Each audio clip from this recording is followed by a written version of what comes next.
When Seed for Africa was first conceived, the world-renowned professor of poetry and creative writing, the late Dr. Benjamin Zephaniah, declared, "I'm with Seed because it recognizes that we have responsibilities for each other. The time has come. We owe it to ourselves." I share those sentiments, and if you also do, then please subscribe to the channel if you haven't already done so. Also, if you send us a WhatsApp message with your name and a profile picture, Seed will reply with a link to your personalized branded version of this video so you can share it with your contacts.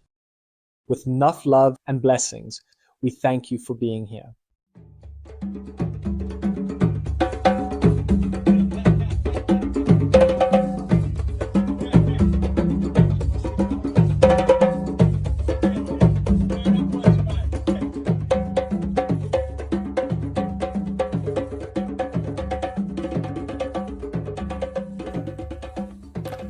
SPADES, well gone, family.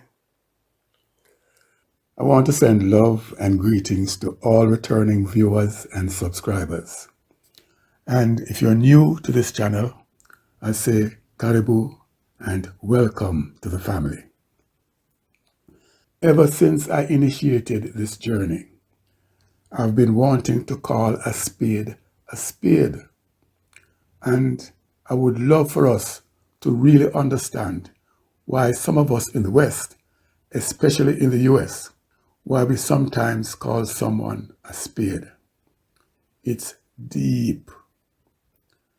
But I've stayed away from this question because I think some of the things I could say might disturb some people, and I would not want that to turn anyone away from Seed for Africa, which is my singular focus on this platform. Now, I haven't posted anything for a while, so you could be wondering if this seed has failed to germinate and is now dead or probably dying.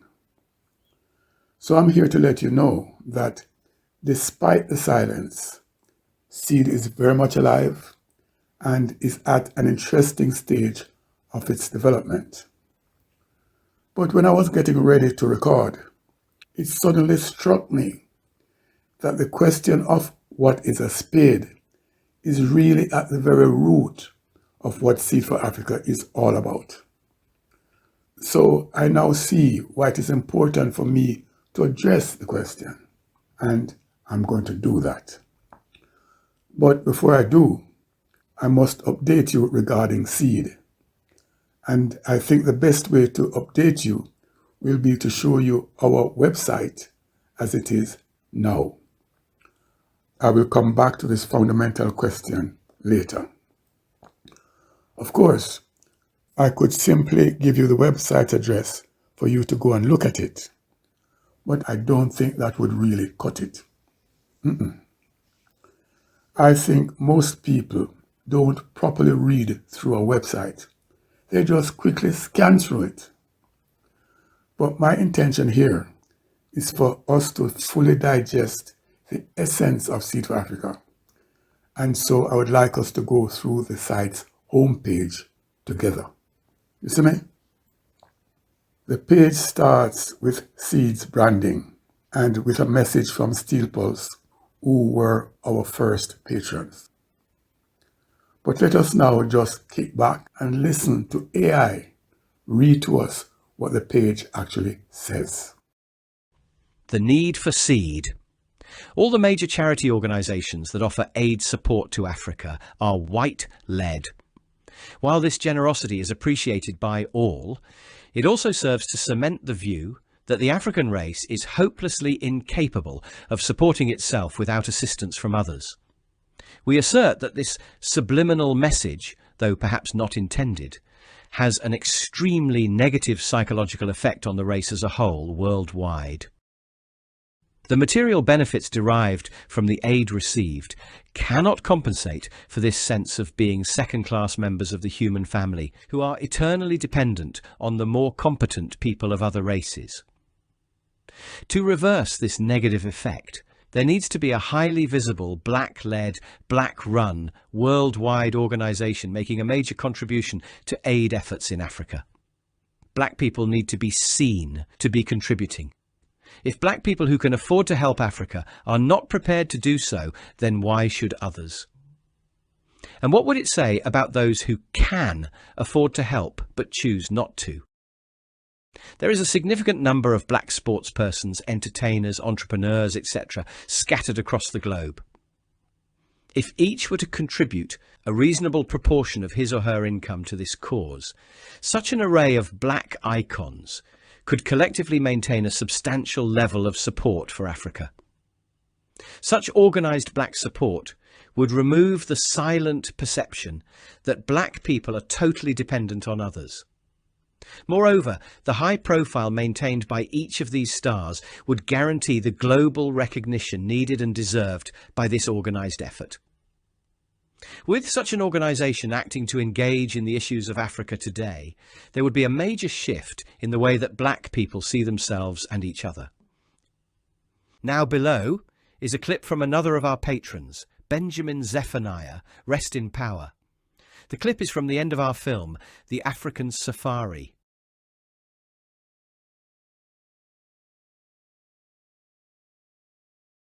So there you have it. The film speaks for itself. You have heard the call. My name is Benjamin Zephaniah, and I am now going to tell you how you can make a real positive difference to people of African descent worldwide. Benji declared, "I am with SEED because it recognises that we have responsibilities for each other. The time has come. We owe it to ourselves." And we have here some merchandise for you. We offer 3 t-shirts which can be ordered in different sizes and colours. Plus, the African Safari DVD was produced by SEED for Africa in 2004, and although it was not about reggae music, we were invited as special guests to show it at the first Reggae Film Festival in Jamaica in 2008. And for it to be presented by Lorna Golding, who was Jamaica's First Lady at the time. We now offer this film documentary as a free download to all our Patreon subscribers. Here are a few comments by those who have seen the film. Your documentary on our story, including Marcus Garvey, is well done and a joy to behold. The children of the world must see it and know. Sister Mariamne Samad of the Taborian Study Circle, Marcus Garvey, University, New York. This documentary should be widely distributed and made available to schools and universities. Really powerful. Roger Hilton, undergraduate, Sussex University, UK. A real eye-opener. Very inspiring, brilliant. Reverend Norman Gooden, Church of God. You have done a fabulous job. Your narrative was measured, scholarly and focused. Dalton Barrett, solicitor. Okay, I've described the site's homepage in detail, and I will now briefly summarise the next 4 pages. To clear up a misunderstanding that could possibly develop, the page starts by stating that SEED is not anti-white, but simply pro-black. Other aid organisations will accept donations from anyone regardless of race. Likewise, SEED for Africa will encourage and welcome support from all people of goodwill, but SEED must be black-led and black-run. Regarding the question of whether or not what we have set out to do can be achieved, we answer with a quote from Marcus Garvey. He said, "If you have no confidence in self, you are twice defeated in the race of life. But with confidence, you have won even before you have started." Enough said. The next page addresses the question of how can our objectives be achieved, and here we list some of the things we will do. Our operations will include a who is who of black celebrities, which will present a profile of each celebrity and will indicate his or her response to SEED's clarion call. On the question of what's currently being done, page 4 states that although we have not yet sought or received financial support from any source, we currently offer on a small scale the kind of support we intend to offer on a larger scale in the near future. The page gives a few examples of the kind of support we have offered and then goes on to mention some of our outreach activities. Page 5 is about money matters, and because money does indeed matter, this page is more detailed than the others. It shows that the idea of Seed for Africa was conceived in late 2003, and the following year we went on to produce the African Safari DVD. But after 3 public showings of this documentary, we were being advised that we needed to become a registered charity, but we took a principled stance against doing so. Instead, Seed went into hibernation for 20 years until government rules changed to allow a limited company to accept donations. The page explains the reason we maintained this stance. It further showed another clip from the African Safari, where Giza and a sister in Tanzania discussed aid to Africa in a way that Western media are only now beginning to acknowledge. So as Seed now says, there is nothing more powerful than an idea whose time has come. Now, similar to what I did for the site's first page, I am now going to read directly from the final page, which talks about Seed's personnel and the way the organisation will operate. Here goes. Meet the team. Before listing the key members of our organisation, we feel it is important that we repeat here what Money Matters already said regarding our operational structure. It states, in order for us to fulfill our primary aim of mobilizing and organizing financial support for Africa and Africans by celebrities worldwide, it remained necessary for us to become an officially registered body. Therefore, Seed for Africa has now been incorporated as a limited company in the UK. That being the case, we will accept donations only from well-known celebrities and establishments, and we will publish a bi-monthly report that presents a running total of donations received and funds disbursed. Additionally, our annually audited and published accounts will show that 100% of donations received actually go towards supporting Africa and Africans. Our company's income will be derived from merchandise online and from other online activities. We now list below Seed's personnel. Godwin Graham, aka Giza, founder and CEO. Robert Lee, director. Abel Graham, T-shirt designer. Joki Chege, comms and PR. Idris Mohammed, East African coordinator. Don Dada, Southern Africa coordinator.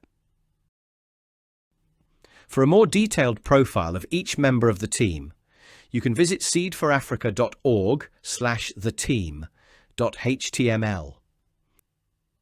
In addition to the 6 core members mentioned above, we want to acknowledge another 4 individuals who have been supportive in one way or another throughout our development and will almost certainly become more actively engaged in the near future. In no particular order, they are Stephen Golding, broadcaster and UNIA president in Jamaica. Selwyn Brown, original and still member of Steel Pulse. Lumba Sabhuza, sound engineer and sound system operator in Birmingham, UK. Dennis, aka Sugar Christopher, entrepreneur and community activist in Leicester, UK. And now, a final note regarding the way we operate. At the moment, our team has only 6 core members, and apart from Giza, each has other commitments. So, while we desire to see African countries and communities develop economically and positively without reliance on Western aid, we do not intend, nor do we have the capacity, to implement programs that could achieve these long-term objectives. Instead, we will be a black-run centralized organ through which high-profile agencies and individuals can channel support for Africa and Africans. We will disperse those funds to bodies and individuals who meet our vetting criteria. Please email us if you would like to request our support, and we will respond with details of our support procedures. Well, that's all from me, your AI reader.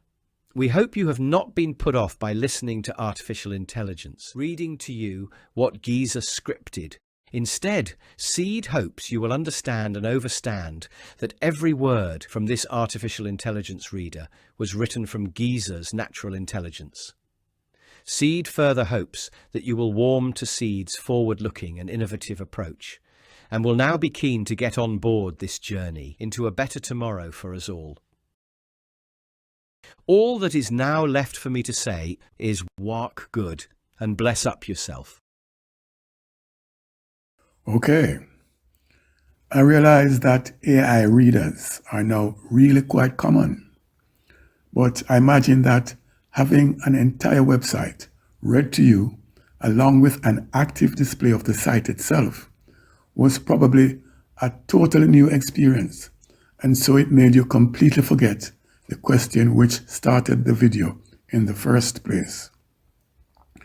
Well, you might have forgotten, but this SPADE hasn't.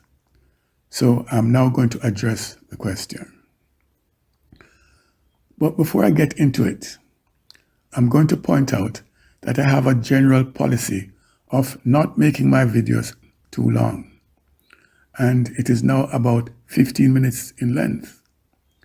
So I initially decided to end it here with a firm promise that I will address the issue in my next video, which would come in very quick order. With that in mind, I sent the video as it is at this point to a few people to get their feedback. One suggested that, having said at the beginning that I'm going to deal with the question, to then not do that would not be a good idea. I agreed. And so I decided on a compromise. I will say enough on the subject to give you a feel for what it's about, and then offer to expand on it in the next video. All right? I'm going to start by saying something about Jamaica. That's where I was born in the late 1940s, and where I lived for the first 18 years of my life. I can therefore talk broadly and in depth about what life was like in Jamaica during the 1950s and 60s. But for this discussion, I'm first going to talk specifically about something that young people growing up in that era used to experience, and perhaps still do to some extent. If your parents or guardians seriously wanted to chastise you, they would often send you to get the belt or the switch that they are going to beat you with. Unless you have experienced this before, I don't think you can really imagine what that was like. It's not nice. No, sir. But as a child, you live with it. It's just a part of life, which otherwise was full of plenty to love and enjoy. Anyway, after I moved to the UK, one night I was watching on TV the iconic Black American comedian Richard Pryor, and this was part of his stand-up routine. My grandmother's the lady who used to discipline me, right? You know, beat my ass. Anyone here remember them switches? Right, you used to have to go get off the tree yourself and take them leaves like that. I see them trees today, I will kill one of them motherfuckers. I will stop the car and say, wait, hold it, yeah, listen, you ain't never gonna grow up. You won't be beating nobody's ass. Right, because that's some hell. Do I have a tumor or did it get dark in here? Because that's some hell of a psychology, right? To make you go get a switch to beat your own ass with. Right? My grandma said, boy, go get me something to beat your ass with. And that would be the longest walk in the world, right? To be done.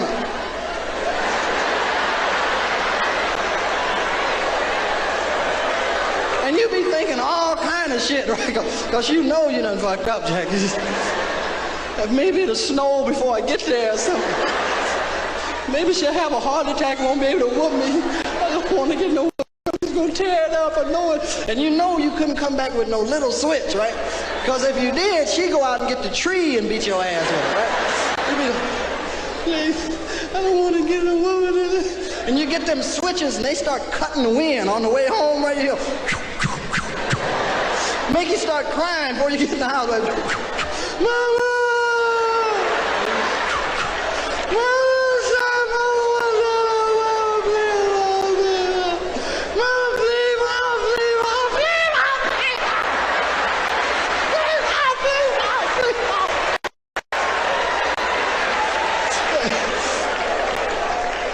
And my grandmother would get mad.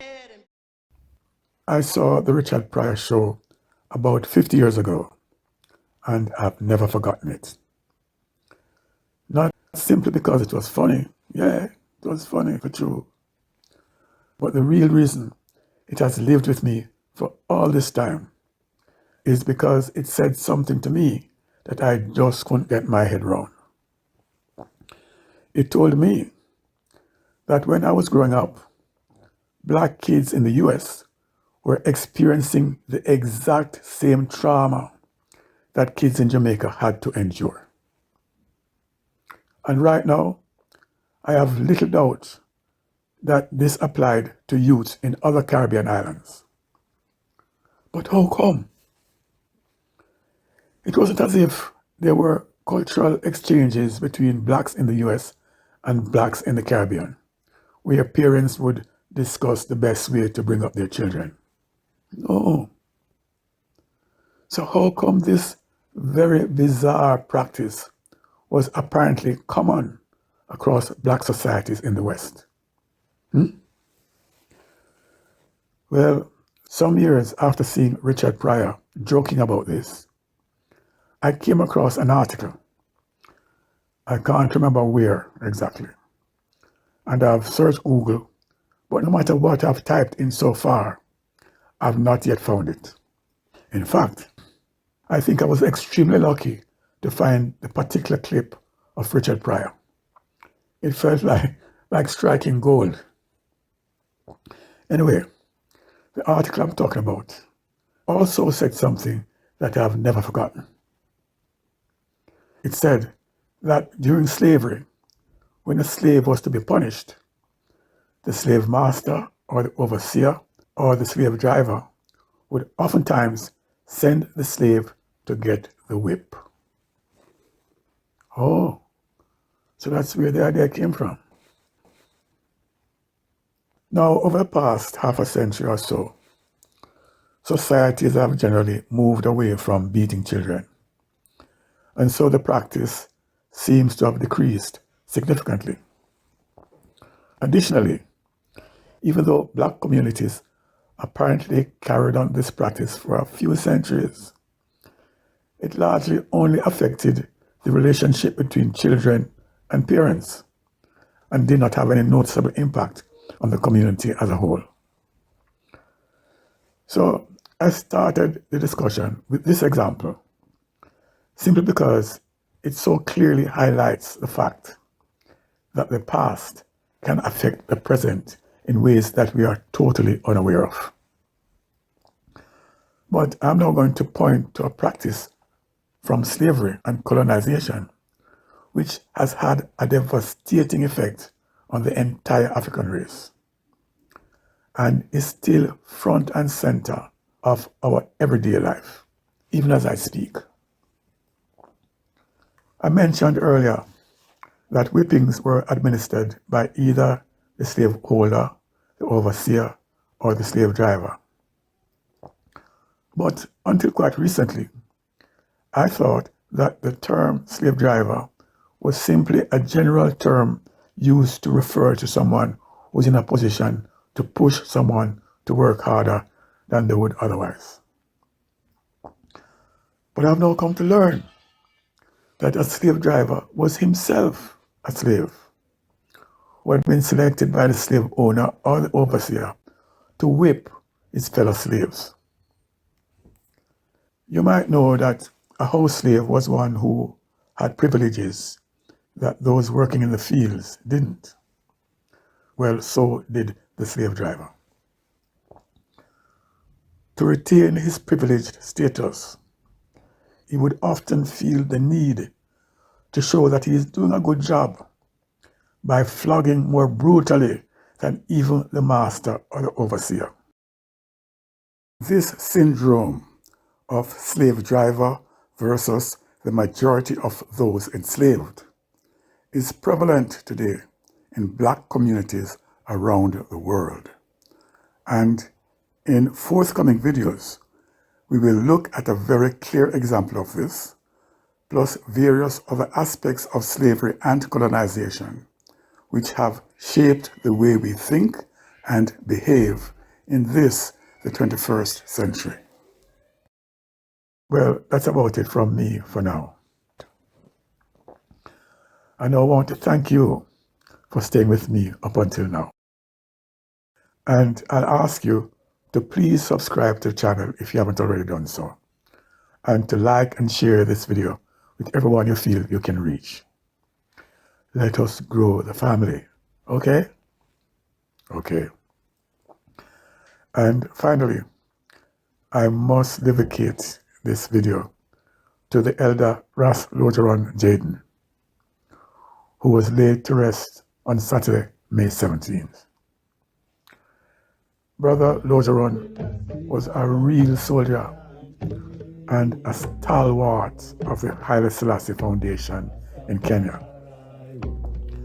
I, for one, was pleasantly and more than presently, I was very surprised to see African brothers of various religious persuasions attend his funeral to offer words of honor and respect to this Rastafari elder.